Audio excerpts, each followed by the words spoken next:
O post de hoje é sobre usucapião especial urbano. Eu vou comentar quais são os documentos necessários para o ajuizamento desse tipo de ação. A lista de documentos encontra-se no meu livro Prática no Processo Civil e eu vou comentar essa lista. O primeiro item da lista, por óbvio, é a juntada dos documentos pessoais. O advogado deve juntar cópia do RG, do CPF e da certidão de nascimento ou de casamento do autor. Quanto a esse último item, no caso do autor ser divorciado ou separado, o advogado deve se certificar de juntar cópia onde conste a averbação do divórcio ou da separação. O segundo item da nossa lista é o que diz respeito à juntada de comprovante de residência. Nesse tipo de ação, isso ainda é mais importante, porque um dos requisitos do usucapião especial urbano é justamente que o autor resida no imóvel. Então, a juntada do comprovante de residência, ele é importante para provar esse item. Além de juntar o atual comprovante de residência, o advogado pode juntar comprovantes antigos de conta de luz, de água ou de outras contas, para não só provar a residência, mas também provar a posse do bem, já adiantando, então, a prova documental quanto à posse. O próximo item da nossa lista é um item controvertido, e o advogado deve tomar cuidado com ele, que é a juntada ou não do compromisso de compra e venda. O usucapião, ele é modo originário de aquisição da propriedade.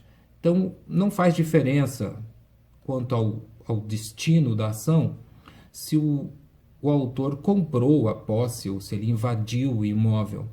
A juntada do compromisso de compra e venda, dependendo do seu conteúdo, do que ele diz, ele pode trazer, às vezes, mais dificuldades ao autor do que facilidade.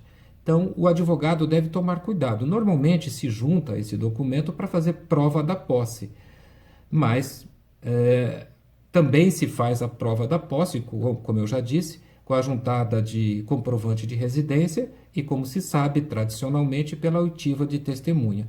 Então, eu peço cuidado quanto à viabilidade, à necessidade de se juntar ou não o eventual compromisso de compra e venda. Eu já vi casos, por exemplo, em que o juiz manda citar o compromissário vendedor, pede para que o autor junte prova de que realmente aquele valor foi quitado.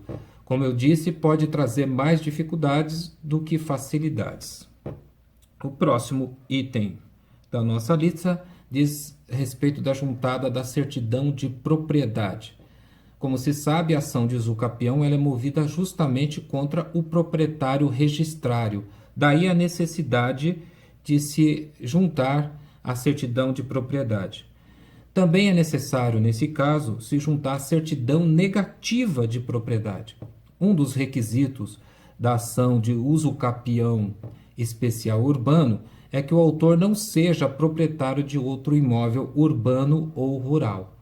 Daí a necessidade de se juntar essa certidão negativa de propriedade que é emitida pelos cartórios de imóveis com base no indicador, no registro de indicador pessoal.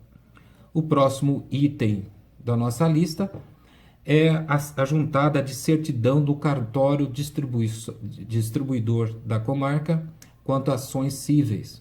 O objetivo da juntada desse documento é fazer prova no sentido de que aquele imóvel não está sendo discutido em alguma outra ação, o que para poder viabilizar o pedido de usucapião. Também é necessário se providenciar a juntada de planta e memorial descritivo, que serão a base do futuro registro de propriedade.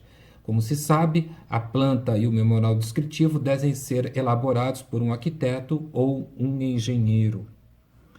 O autor ainda deve apresentar para o advogado a lista dos confinantes, dos confrontantes, que são aquelas pessoas que vivem ao redor do imóvel usucapiando e que serão necessariamente citadas para se manifestar quanto ao pedido do autor.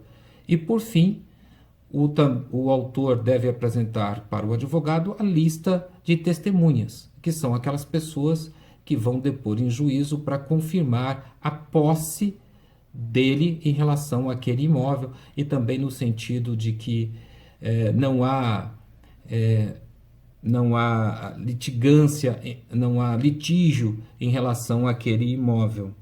Nesse aspecto também o autor tem que juntar a certidão negativa de débitos fiscais, porque quem tem o animus domini paga os seus impostos. Se ele está atrasado, antes que o autor entre com a ação, o advogado deve pedir para que ele negocie o parcelamento ou providencie a quitação de eventuais impostos pendentes, mostrando aí a sua firme intenção de agir em relação àquele imóvel como proprietário. Este e outros comentários sobre a referida ação e outras ações você encontra no meu livro Prática no Processo Civil. Não deixe de conferir. Não deixe também de se inscrever no nosso canal para receber as novidades. Até a próxima e obrigado pela sua atenção.